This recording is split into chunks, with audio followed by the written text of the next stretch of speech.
Hello everyone, welcome to my YouTube channel. आज हम लोग डिस्कस करेंगे बजट लाइन को। बेसिकली बजट लाइन को हम लोग प्राइस लाइन भी बोलते हैं। तो आज हम लोग बजट लाइन या फिर प्राइस लाइन को डिस्कस करेंगे। It is a graphically representations of all possible combinations of two goods. यानी ये बजट लाइन जो होता है वो दो गुड्स का एक ऐसा पॉसिबल कॉम्बिनेशंस होता है जिसको हम लोग ग्राफिकली रिप्रेजेंट करते हैं। ग्राफिकली रिप्रेजेंट करने का मतलब क्या है, कहीं ना कहीं इस लाइन में, बजट लाइन में हमारा ग्राफ शो होगा, ग्राफ बनेगा, which can be purchased with given income and price such that the cost of each of these combinations is equal to money income of the consumer। यानी ये जो budget line होता है ये एक ऐसा कॉम्बिनेशन होता है जिसमें एक कंज्यूमर जो होता है वो किसी न किसी प्राइस पे, किसी न किसी इनकम पे, कुछ कमोडिटीज़ पे अपने पैसे को स्पेंड करता है। यानी यहाँ पे जो बजट लाइन का बेसिकली मेन कॉन्सेप्ट है, यहाँ पे यही बोला गया है कि जो कंज्यूमर है उसके पास लिमिटेड इनकम है और उसी लिमिटेड इनकम में ही वो ऐसे कॉम्बिनेशंस को क्रिएट करता है, ऐसे कॉम्बिनेशंस को वो बनाता है जहाँ पे उसके सारे पैसे खर्च हो जाए। यानी दो कमोडिटीज़ को उसको ख़रीदना है तो वो ऐसे पॉसिबल कॉम्बिनेशंस बनाएगा जहाँ पे उसके पूरे पैसे खर्च भी हो जाए और वो जो चाहता है वो उसे मिल भी जाए। अगर हम लोग इस टेबल की बात करेंगे तो फर्स्ट कॉलम हमारा है कॉम्बिनेशंस एंड सेकंड कॉलम है हमारा इनकम, थर्ड कॉलम है हमारा गुड एक्स को हम लोग फॉर एग्जांपल एप्पल भी ले सकते हैं, और गुड वाई हमारा है फॉर एग्जांपल हम लोग मैंगो को ले सकते हैं। तो अगर हम लोग कॉम्बिनेशंस ए की बात करें तो यहाँ पे जो हमारा कंज्यूमर का इनकम है वो 20 रुपीज़ है। यहाँ पे हर एक कॉम्बिनेशंस में हमारे इनकम जो होगी वो 20 रुपीज़ ही होगी, क्योंकि बजट लाइन में यही बोला गया है कि जो कंज्यूमर का इनकम होगा वो लिमिटेड होगा। यानी उसके पास जो भी इनकम होगी वो लिमिटेड होगी। अगर यहाँ पे 20 रुपीज़ है तो हर एक कॉम्बिनेशंस पे उसको 20 रुपीज़ ही मिलेगा। यानी उसी 20 रुपीज़ में उसको कुछ ना कुछ ख़रीदना है, उसी 20 रुपीज़ में अपने पैसे को ऐसे स्पेंड करना है कि वो जो चाहता है उसको मिल भी जाए और उसके पूरे पैसे भी खर्च हो जाए। तो अगर हम लोग फर्स्ट कॉम्बिनेशंस की बात करें तो कंज्यूमर ने अपने पूरे पैसे को सिर्फ और सिर्फ एप्पल पे खर्च किया है। यानी कहीं ना कहीं वो मैंगो पे इंटरेस्टेड नहीं है, वो मैंगो को एक भी परचेज नहीं किया है, वो उसकी ज़ीरो क्वांटिटी को रखा है और पूरे पैसे को अपने एप्पल के ऊपर लगा दिया है। और यहाँ पे गुड एक्स की जो वैल्यू है यानी पर यूनिट, यानी एक एप्पल की जो वैल्यू है वो 4 रुपीज़ है। यानी एक एप्पल 4 रुपीज़ में मिलता है, उसकी प्राइस 4 रुपीज़ है। एंड गुड वाई यानी मैंगो की जो प्राइस है 2 रुपीज़ है। तो क्योंकि कंज्यूमर के पास 20 रुपीज़ है और उसी 20 रुपीज़ को ऐसे स्पेंड करना है कि उसको एप्पल और मैंगो भी मिल जाए, तो कहीं ना कहीं फर्स्ट कॉम्बिनेशंस की अगर हम लोग बात करें तो कंज्यूमर मैंगो को लेने में इंटरेस्टेड नहीं है, अपने पूरे पैसे को सिर्फ और सिर्फ एप्पल के ऊपर लगाया है। यानी 5 एप्पल को उसने ख़रीदा है। अगर एक एप्पल की प्राइस 4 रुपीज़ है तो 20 रुपीज़ इसका टोटल क्लियर हो जाएगा। अगर हम लोग कॉम्बिनेशंस बी की बात करें तो वहाँ पे भी इनकम उसका सेम होगा, लेकिन अब उसने क्या किया है कि पहले वो इंटरेस्टेड नहीं था मैंगो को ख़रीदने के लिए, लेकिन अब उसको लग रहा है कि नहीं, अब मुझे मैंगो भी ख़रीदना है। जब उसे 2 मैंगो ख़रीदना है तो कहीं ना कहीं अब उसको एप्पल की क्वांटिटी को डिक्रीज़ करना पड़ेगा। डिक्रीज़ इसलिए करना पड़ेगा क्योंकि उसकी जो इनकम है वो लिमिटेड है, उसको 20 रुपये में ही दोनों कमोडिटीज़ को ख़रीदना है। तो जाहिर सी बात है कि अब 20 रुपये में अब उसको मैंगो भी ख़रीदना है, तो मैंगो भी ख़रीदना है तो कहीं ना कहीं उसको एप्पल यानी सेब की क्वांटिटी को तो कम करना ही पड़ेगा, क्योंकि 20 रुपये ही उसके पास इनकम है। उसी 20 रुपये में उसको दोनों ही चीज़ खरीदना है। तो अगर जब एक चीज़ की क्वांटिटी को इंक्रीज़ करेगा तो दूसरी की क्वांटिटी को डिक्रीज़ करेगा, जाहिर सी बात है। अगर हम लोग थर्ड कॉम्बिनेशंस की बात करें तो वो मैंगो को और इंक्रीज़ करा है। अगर वो मैंगो को और इंक्रीज़ करा तो उसको उस वक्त एप्पल की क्वांटिटी को और डिक्रीज़ करना पड़ेगा। ऐसे ही वो डिक्रीज़ करता चला जाएगा। और एक कॉम्बिनेशंस ऐसा भी आएगा कि वो सिर्फ और सिर्फ मैंगो को लेने के लिए इंटरेस्टेड है, यानी वो एप्पल को नहीं ख़रीदना चाहता, वो एप्पल की क्वांटिटी को ज़ीरो रखा हुआ है, वो पूरे 20 रुपये को अपने सिर्फ और सिर्फ मैंगो को ख़रीदने के लिए लगा दिया है। हम लोग बजट लाइन के इक्वेशंस की बात करें तो इसका इक्वेशन होता है m = px qx plus py and qy। px हमारा यहाँ पे है price of good x. Price of good x हमारा यहाँ पे क्या है, प्राइस ऑफ गुड एक्स हमारा 4 है। यानी हर एक एक्स की क्वांटिटी जो है उसकी प्राइस कितनी है 4, यानी एक एप्पल की प्राइस कितनी है 4। और क्वांटिटी ऑफ एक्स क्या है, यानी कितना वो क्वांटिटी ख़रीदा है, उसकी क्वांटिटी कितना रखा है, तो 5 रखा है, 4 × 5 हम लोग कर सकते हैं। एंड प्लस पी वाई हमारा क्या है, जो हमारी गुड वाई है उसकी प्राइस कितनी है, तो गुड वाई की हमारी प्राइस 2 रुपीज़ है, तो 2 × क्वांटिटी ऑफ वाई कितनी है, क्वांटिटी ऑफ वाई हमारी 0 है, तो हम लोग 2 × 0 कर देंगे, तो टोटल हमारी जो वैल्यू आ जाएगी वो 20 रुपीज़ आ जाएगा। कहीं ना कहीं यहाँ पे कंज्यूमर की जो इनकम है वो भी 20 रुपीज़ है, और यहाँ पे टोटल वैल्यू भी जो इनकम आई वो भी 20 रुपीज़ आई, तो कहीं ना कहीं इसका पूरा का पूरा 20 रुपीज़ खर्च हो गया है। और वो अपने इनकम के बियॉन्ड जाके, वो अपने इनकम के बाहर जाके कभी पैसे को नहीं खर्च करेगा। वो 20 रुपीज़ है तो वो 20 रुपीज़ में ही अपने पूरे सामान को खरीदेगा, वो 20 रुपीज़ के बाहर नहीं जाएगा। अगर अब हम लोग इसकी ग्राफ की बात कर लें तो हमारा एक्स एक्सिस पे हमारा गुड एक्स है एंड वाई एक्सिस पे गुड वाई है। जैसे जैसे पॉइंट्स हम लोगों ने यहाँ पे रखा है, सिर्फ उसी पॉइंट को हम लोग ग्राफ पे प्लॉट कर दिए हैं, तो जो हमारा ग्राफ बन करके आया है वो straight line and downward sloping बन करके आया है।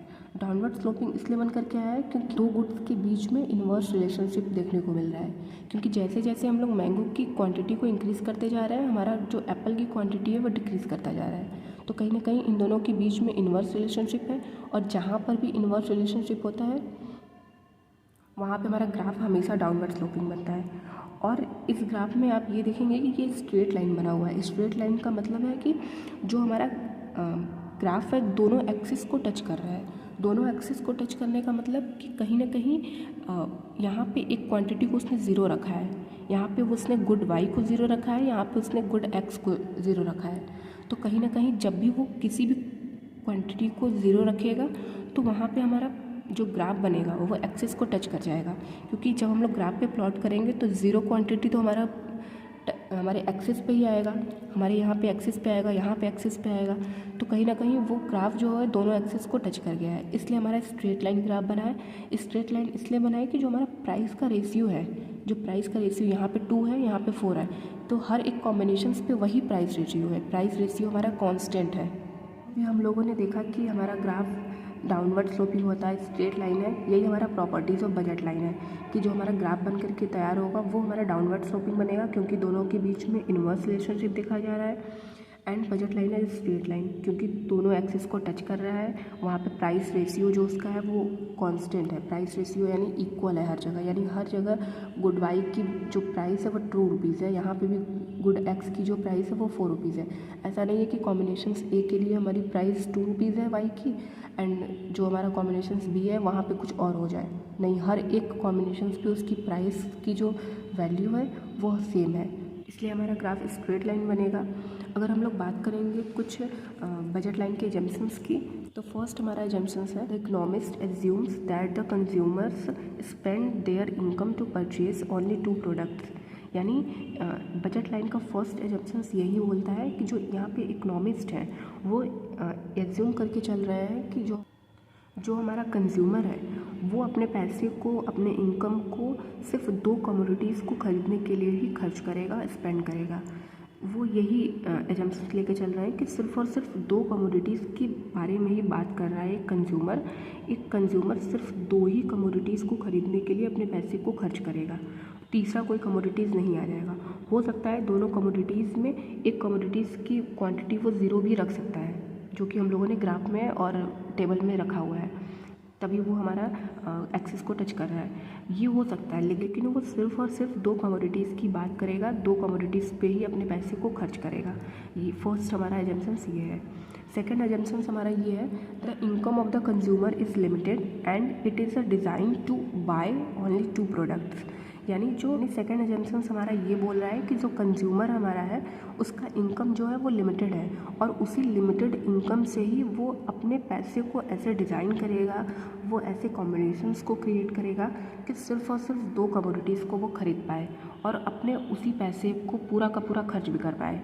यानी उसका इनकम तो लिमिटेड है, यानी उसके पास 20 रुपीज़ है, ये हर एक कॉम्बिनेशंस पे उसके पास 20 रुपीज़ है, तो वो हो सकता है कि हर एक कॉम्बिनेशंस को वो ऐसे डिज़ाइन करे कि पहले वाले कॉम्बिनेशंस पे कुछ एप्पल ख़रीद ले, मैंगो को ना ख़रीदे, दूसरे कॉम्बिनेशंस पे वो कुछ मैंगो को बढ़ाए तो एप्पल को कम कर ले। यानी इनकम उसके पास लिमिटेड है, रिसोर्सेज उसके पास लिमिटेड है, और उसी लिमिटेड इनकम में ही उसको ऐसे अपने पैसे को खर्च करना है कि वो अपने प्रोडक्ट को ख़रीद भी पाए और वो पूरे पैसे को भी खर्च कर डाले। थर्ड एजम्पशन हमारा है, it is assume that the customer spends and consumes the whole income. यानी थर्ड एजम्पशन हमारा बजट लाइन का यही बोल रहा है कि जो कंज्यूमर है, जो अपने पैसे को खर्च कर रहा है, वो अपने पूरे इनकम को खर्च करेगा, यानी होल इनकम, यानी spend and consumes the whole income, यानी वो अपने पूरे 20 रुपये को ही खर्च करेगा। जितना पूरा उसका इनकम है वो पूरे अपने इनकम को खर्च करेगा उन प्रोडक्ट्स को ख़रीदने के लिए। ऐसा नहीं है कि उसका इनकम 20 रुपीज़ है और वो अपने 10 रुपये को ही खर्च करे, वो 10 रुपये को ना खर्च करे। नहीं, वो उसको पूरा का पूरा पैसा खर्च करना है अपने कमोडिटीज़ को ख़रीदने के लिए। ये एजम्पशन लेकर चला गया है, यानी ये तीनों जब एजम्पशंस हमारे फुलफ़िल होंगे तभी ये हमारा जो बजट लाइन है वो एप्लीकेबल होगा।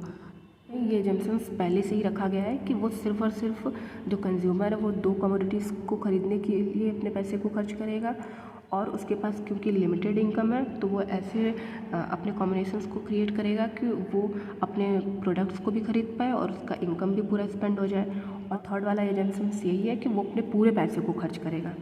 तो ये रहा हमारा बजट लाइन का कॉन्सेप्ट। बेसिकली बजट लाइन यही है कि एक कंज्यूमर है और उसका कुछ लिमिटेड इनकम है, और उसी लिमिटेड इनकम में ही उसको कुछ ऐसा कॉम्बिनेशंस बनाना है, ऐसा कॉम्बिनेशंस क्रिएट करना है कि वो अपने पूरे पैसे को खर्च कर डाले और 2 कमोडिटीज़ को वो ख़रीदना है उसको। और हो सकता है कि वो दोनों कमोडिटीज़ में एक कमोडिटीज़ पे ही पूरे पैसे को लगा दे, दूसरे कमोडिटीज़ पे पैसे ना लगाए, यानी उसको क्वांटिटी ज़ीरो रखे।